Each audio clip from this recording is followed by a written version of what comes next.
မင်္ဂလာပါဦးဇင်းဗောဓကွင်ဆရာတော်ရှင်အဂရမရန်ကုန်တိုင်းဒေသကြီးကရင်ရီသိုးကြီးရွာဆက်သရောအုပ်စုမော်ဝီမြို့နယ်ဦးဇင်းရဲ့ဆိုင်ရာကျောင်းကနေပြီးတော့ရာသီဥတုအပြောင်းလဲနဲ့တူဒီကနေ့တန်ဃာတော်တွေကိုစော်ကားနေကြတဲ့အကောင့်အနေနဲ့ပတ်သက်ပြီးတော့ပြောစရာတွေလည်းရှိပါတယ်ကိုဗစ်ယောဂဟာမြန်မာနိုင်ငံမှာအခုဆိုရင်လူဦးရေ150ရှိခဲ့ပြီနံပါတ်150ဟာဟာခါဘက်ကချင်းမာလေးဖြစ်ပြီးတော့ဆက်ဆက်မှုတွေရှိနေလိမ့်မယ်ဘယ်လိုပဲပြော144လူနာဟာဖနက်ချုပ်ဆက်ရုံကနေပြီးတော့သကပြန်တယောက်ဖြစ်ပြီးတော့သူလည်းခရိယန်ဘာသာဝင်မှာပဲပြောချင်တာကတော့သူလှုပ်ဝင်တာမကြသေးဘူးဒါပေမဲ့လူ900ရှိတဲ့အထက်ကျိုးဆက်ရုံမှာအနည်းဆုံးလိုင်းကောင်းဆောင်200လောက်နဲ့အမြဲဆက်သွဲနေပြီးတော့အဲ့မှာရှိတဲ့လူကြီးအများကြီးကပြန့်နှံ့သွားနိုင်တဲ့ယောဂအခြေအနေအကြီးကြီးဖြစ်ခဲ့ပါတယ်ဒါအကြာကြီးစောင့်ကြည့်ရမယ့်ကာလဖြစ်ပြီးတော့အဲ့ဒီလူ900လူသမား900သူတို့ရဲ့မိသားစုတွေနောက်ထပ်ကျေပြန့်လာမယ့်ယောဂရဲ့အခြေအနေကတအားကြီးမားပြီးတော့ဒီလိုပဲပက်နှုံမဆက်ယုံကမန်နေဂျာ131ကတော့သူကလူကြီးဖြစ်တဲ့အတွက်ထိတွေ့မှုအားနည်းမယ်လို့ထင်ပါတယ်ခုနလိုစကပြန်လည်းဖြစ်လုံသမားတွေကအချင်းချင်းတွေလည်းဖြစ်တဲ့အခါကျတော့တိတ်အင်အားများလွန်းရင်အလွန်ကြောက်စရာကောင်းလာတဲ့မြန်မာနိုင်ငံရဲ့ကိုဗစ်လူနာဥယျာအများကြီးတိုးတက်သွားနိုင်ပါတယ်ဒီလိုပဲဒီကနေ့မန္တလေးမှာဆိုရင်စောင့်ကြည့်လူနာတွေဖြစ်တာအခုဆိုရင်44ယောက်တောင်ကွယ်လွန်သွားတယ်တဲ့ဒါအလုံးပေါင်းပေါ့တစ်လအတွင်းမှာ39ယောက်လောက်ဆုံးရှုံးခဲ့တယ်ပေါ့ဒါတွေကတော့ကိုဗစ်လူနာရဲ့လို့တတ်မှတ်ခြင်းမပြုလိုက်ရသေးမီနည်းနည်းရက်ကလာခဲ့တဲ့စောင့်ကြည့်လူနာတွေယောဂဝေဒနာရှင်တွေဖြစ်မှာပါပဲဘယ်လိုပဲပြောဒီနေ့ fake news တွေတကယ်ကိုသတင်းအတုတွေအမှောင်တအားကြီးမားစွာပေါ်နေတဲ့အခါကာလမှာတကယ်ကိုအကောင့်တူတွေနဲ့တကယ်သာနာတော်မှာတကယ်ကိုစွမ်းဆောင်ရည်မြင့်မားတဲ့ဆရာတော်ဖျားကြီးဖြစ်တဲ့တီတကူဆရာတော်ကြီးကိုစောကားတအားကိုနိုင်ငံရေးအတုံးချဘာသာရေးလှုပ်ရှားမှုဖြစ်အောင်လုပ်နေကြတာတွေ့ရလဲတော်တော်ဝမ်းနည်းကောင်းပါတယ်ဦးဇင်းတို့ကတီတကူဆရာတော်ဖျားကြီးကိုတကယ်ကိုဥချလို့မဝအောင်သာနာမှာတကယ်ခေါင်းဆောင်တယောက်ဖြစ်ခဲ့သလိုဘယ်မျက်နှာမှမထောက်ခဲ့တဲ့တီတကူဆရာတော်လို့ပြောရင်မှန်မှာပါအဓိကကတော့1988တုန်းကလည်းရာဇဝဝါဒတုတ်တန်ထုတ်တဲ့မင်းကျင့်တရားတွေကိုဟောခဲ့လို့ဖမ်းပါမယ်စီးပါမယ်လို့တော့ဆရာတော်ဦးစိတ်တာတာဘီဝန်သားကိုယ်တိုင်ကသူ့မှာအဝိလဲရင်ငါတော့ပါတစုံယူခဲ့ဆိုလို့ကာကွယ်ပြီးတော့တာနာရဲ့အရှိကိုမျောကိုနိုင်တဲ့အရေးချင်းရှိတဲ့ပုဂ္ဂိုလ်ဆရာတော်တွေကိုကြည့်ရှုခဲ့လို့ဒီကနေ့ဆရာတော်ဖျားကြီးဟာရက်တီးနေတာပါနှမို့ဆိုရင်အဲ့ခေတ်ကသာလူဖြစ်သွားရင်ဒီကနေ့ဆရာတော်ဘုရားတော်တောင်ရှိမှာမဟုတ်တော့သလိုသာနာတန်ခါနဲ့ဗုဒ္ဓဘာသာတွေအတွက်အများကြီးအကျိုးများပါတယ်ဒီလိုပဲ2009လဲ2009မို့လို့ဟောတဲ့နယ်တရားလူမိုက်တို့ရဲ့သွားရလန်းတို့အဲ့လိုပေါ့နင်းကြီးရဲ့နောက်ဆုံးဘဝဆိုတဲ့ဟာမျိုးတွေပေါ့လေထားပါတော့ဇလန်ဆရာတော်ဘုံဘုရားဟောခဲ့တာတွေကအများကြီးဖြစ်ပြီးတော့သာနာမှာတကယ်အရေးကြီးတဲ့အကြောင်းတရားတွေလုပ်ခဲ့တဲ့ဆရာတော်ဘုရားကြီးဟာအခု226ယောက်တော့နိုင်ငံခြားမှာကျွနေတဲ့လူတွေကိုတွားရောက်ပြီးတော့သဲတယ်လို့ရဟန်းတန်ဃာတွေပညာတတ်ဒေါက်တာဖွဲ့ယူဖို့ MA စတဲ့နိုင်ငံခြားမှာတွားရောက်ပညာသင်တဲ့တန်ဃာတွေအတွက်ဥဆောင်ပြီးလုပ်ခဲ့တာတစ်ခုနဲ့တစ်ခုစနစ်တကျဆရာတော်ဘုရားကြီးရဲ့ကြိုးစုံမှုတွေနေရာချထားမှုတွေကအံ့ဩလောက်အောင်ကောင်းတော်ညာလဲအပုတ်ချပြီးရေးသားတဲ့သူတွေတကယ်ကိုမိန်းကလေးအကောင့်တူတွေအကောင့်တူအမျိုးမျိုးနဲ့တကယ်တော့ဒါရိုင်းပြောရင်တော့ဘာသာကြားအကောင့်တွေပါပဲဦးဇင်းပြောရင်ဘာသာရေးကိုဘာကြောင့်ပြောသလဲလို့ပြောရင်ဦးဇင်းတို့ဗုဒ္ဓဘာသာရဲ့နေဝင်ချိန်လို့ပြောရမလို့ဖြစ်လာတာဘာလို့ဆိုတော့နိုင်ငံရေးလူမှုရေးဘာသာရေးရွှေ့ရှက်နေတဲ့အချိန်မှာဆရာတော်တမတော်ကြီးတွေသူတော်ကောင်းကြီးကိုစော်ကားမှားပါတယ်မလုပ်သင့်ပါဘူးဒီလိုပဲနိုင်ငံတော်ကိုအုပ်ချုပ်နေတဲ့နိုင်ငံခေါင်းဆောင်တွေမှာတာဝန်ရှိလို့တာနာရေးမှာလည်းတာနာရေးဒီသံဃာမဟာနာဂကြီးတွေဟာသူတို့အချိန်နဲ့တပြေးညီကြိုးစားနေကြတာပါ လက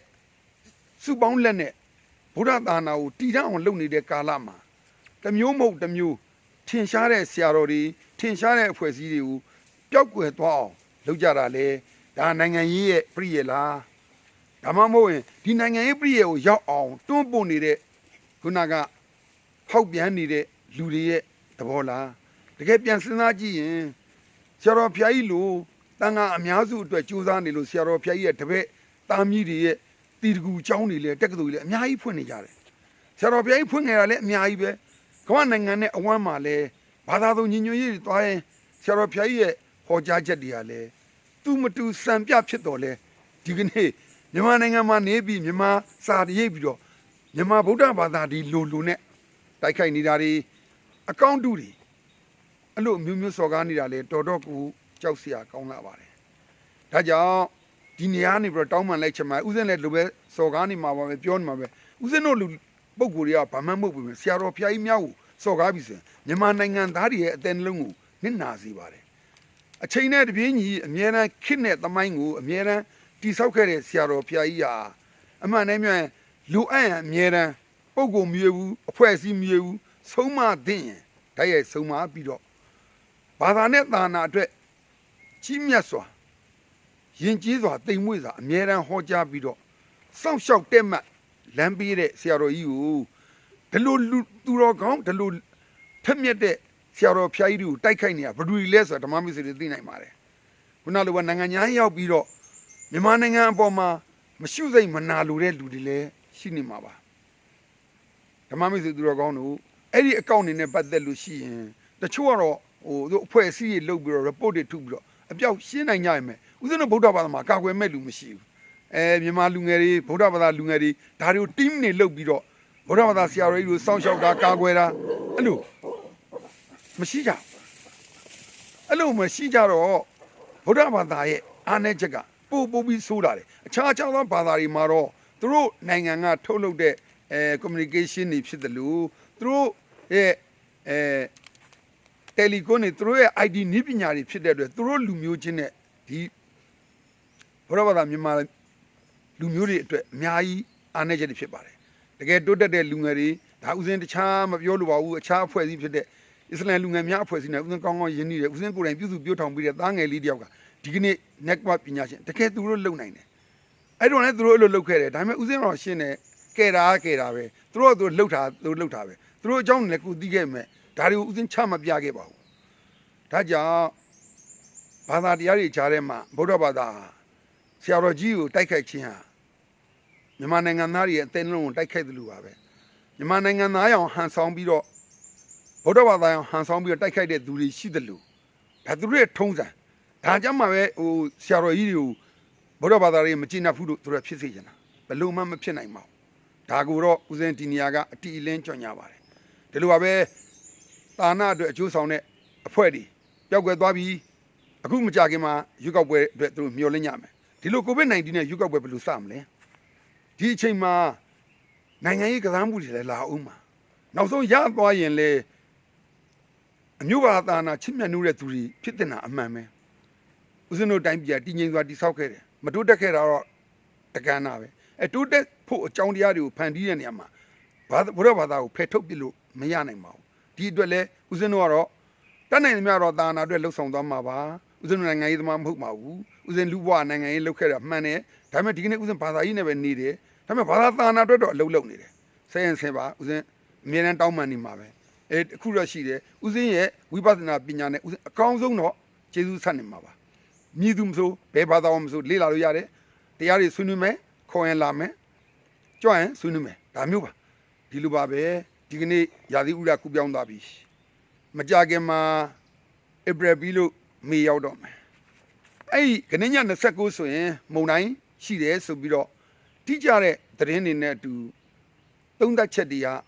သိပ္ပံနီးကြပြီးတော့စနစ်တွေကျလာတဲ့အခါမှာမလွယ်ဘူးအခုဖြတ်သန်းမဲ့နေရာတွေလည်းတင်ပြပြီးသားဖြစ်တယ်အများသိပြီးသားဖြစ်လို့အထူးမပြောလို့တော့လဲအချိန်နဲ့မြပြောင်းလဲနိုင်တယ်လို့ဇလာဗီဒမိုးလေဝသဥထွန်းလည်နဲ့ဦးစင်ကောင်းကောင်းဆွေးနွေးခဲ့စဉ်တုန်းကမြမပြည်နာဂီကျို့ကယ်ခဲ့တဲ့အက္ခဓမ္မအဲဒီတော့ကုခမောင်သက်ဘွားနဲ့တွားရောက်ပြီးတော့ အရေးပေါ်လုပ်ခဲ့ကြတာပါဘလို့မှညှိမရလို့စိတ်မကောင်းစွာနဲ့ပဲကိုရှိတဲ့ဖုန်းလေးတွေနဲ့အင်တာနက်တွေနဲ့အကုန်လုံးဖြန့်ပြီးတော့ကဲကြတယ်ဘူးပါတယ်အဲ့ဒီနာဂီကြီးကိုအခုလေကိုကတီးသလောက်အားလုံးလည်းအရင်တော့လို့မဟုတ်တော့ဘူးနောက်ပြီးကြချုပ်ကင်မှုတွေလည်းမရှိတော့ဘူးအာနာကိုပြည်သူအသက်နဲ့လဲစရာမလိုတော့ဘူးဒီအတွက်အလွန်ခွင့်ရတဲ့အချိန်မှာအားလုံးယနေ့ညဖြတ်သန်းမယ်ဆိုတဲ့မုံတိုင်းဟာအချိန်နဲ့အညီပြောင်းလဲနိုင်တာတွေရှိသလိုသတိထားခြင်းစောင့်ရှောက်ခြင်းအရေးကြီးပါတယ်အခုဆိုရင်လူနာ150မှာခဏတဦးဆက်ပြီးတော့ဆုံးသွားတဲ့အတွက်မြန်မာနိုင်ငံကကိုဗစ်လူနာ6ဦးကွယ်လွန်သွားကြပါပြီကိုဗစ်လူနာအတိမပြည့်နဲ့သေမာတွေတော့တနိုင်ငံလုံးရှိရင်လည်းရှိမှာပေါ့မြည်လို့ပင်ဆိုစကားမူ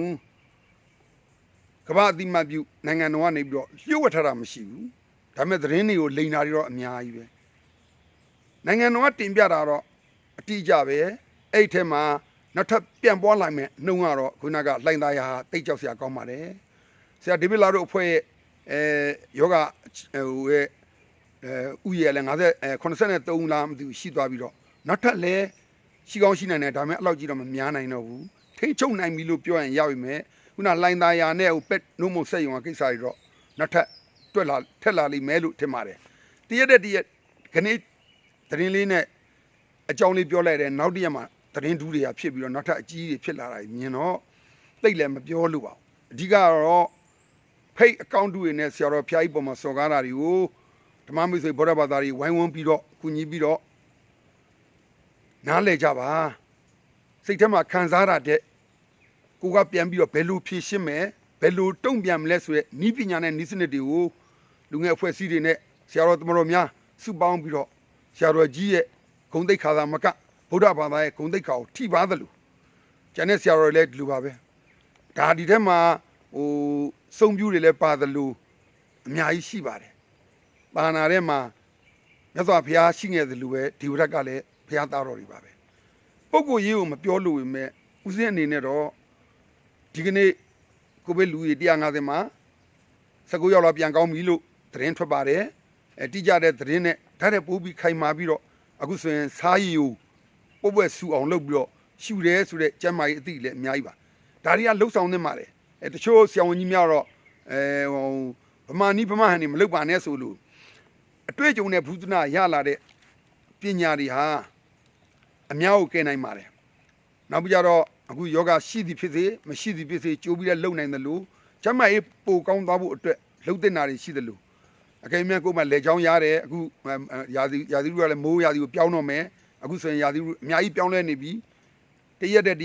နေသားဓာတ်တွေပျောက်သွားပြီဒီလိုဖြစ်လာတဲ့အခါမှာနာစီချောင်းဆိုးတွေလာပြီဆိုရင်ဒါတွေသာလှုပ်တာပါခုနလိုစားရည်ကိုရှူပါ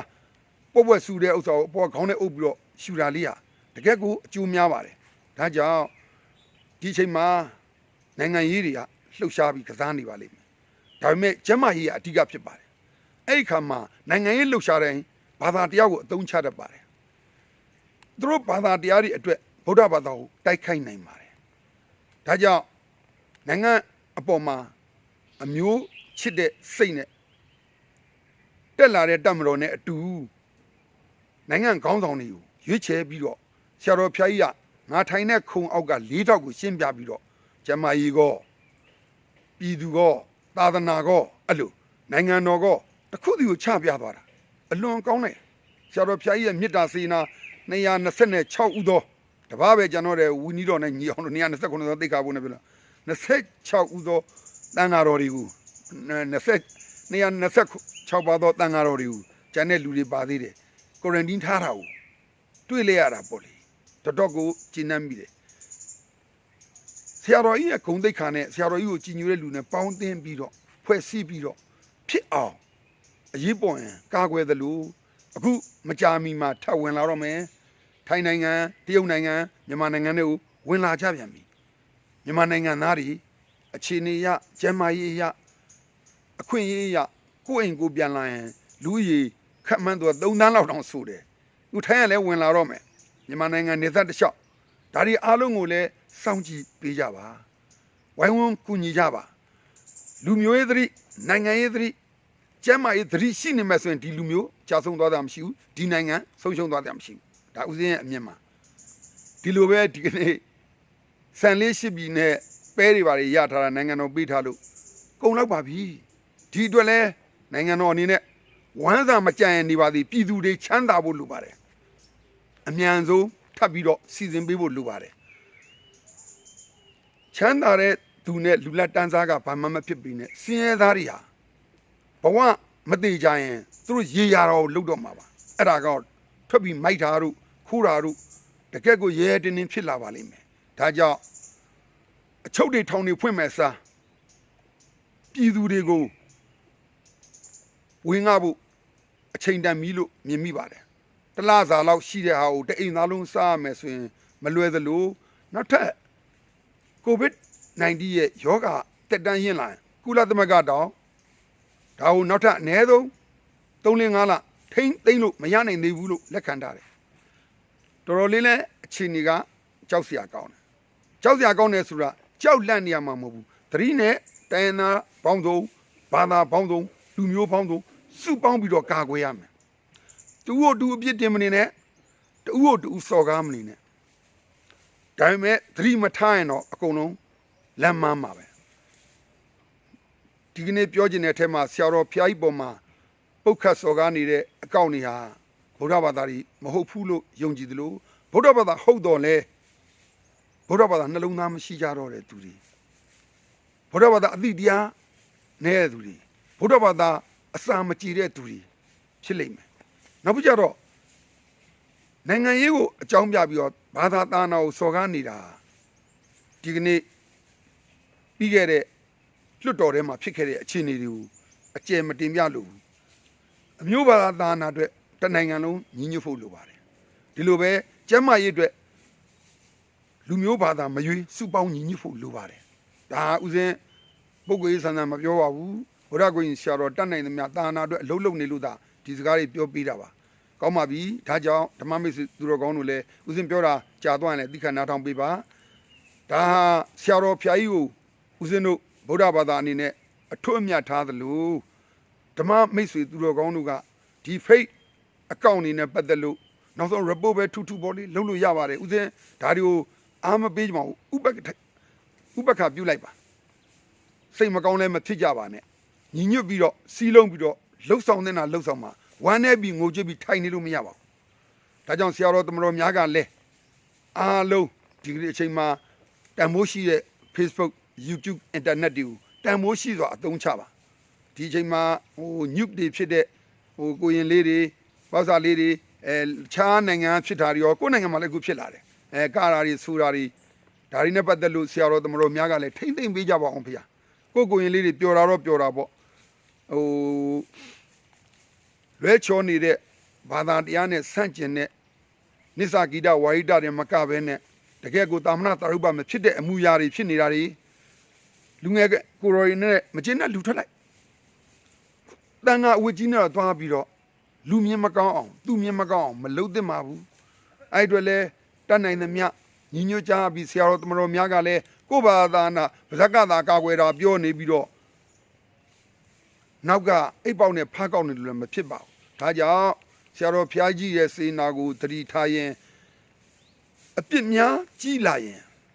အမှားကြီးမှားတတ်လို့ကယ်လို့မရတဲ့ဒီဘဝအရင်ကျူတန်တရားပါနှစ်နာမှာဆိုလို့ဆွေးနွေးတာပါကိုဘေးဝိပဿနာလဲဆက်လက်ဟောကြားနေလို့လိုအပ်ရင်အဂဓမ္မဗုဒ္ဓဂုံကြီးဆရာတော်ဆိုတာ39ခွန်9နှစ်30 430ဖုံးဆက်ပါလာပါကိုယ်တိုင်တွေ့ပါမကျေနပ်ဓာတ်နဲ့ထူသွေးကြောင်မဲ့လူတွေမှမပါပါဘူးနှစ်9နှစ်40 30 50နဲ့ဆွေးနွေးလို့ရပါတယ်ဒါပေမဲ့ကိုဗုဒ္ဓဘာသာနဲ့ပတ်သက်တဲ့ဓမ္မတွေဆွေးနွေးခြင်းတယ်လို့ကြံတဲ့အခြားဘာသာတွေနဲ့ပတ်သက်ရင်ကိုလေ့လာထားတာတွေအလုံးတင်ပြနိုင်ပါတယ်အဲ့ဒီနေရာမှာသာနာအတွက်ဘာသာအတွက်ကိုအမိုက်ခံပြီးတော့ယက်တည်နေတာမဟုတ်ပါဘူးအမှန်တရားနဲ့ယက်တည်နေပါတယ်လို့တင်ပြရင်နှုတ်ဆက်လိုက်ပါတယ်အားလုံးချမ်းမြေ့နိဗ္ဗာန်တွေကအေးမြချမ်းသာရှိပါစေ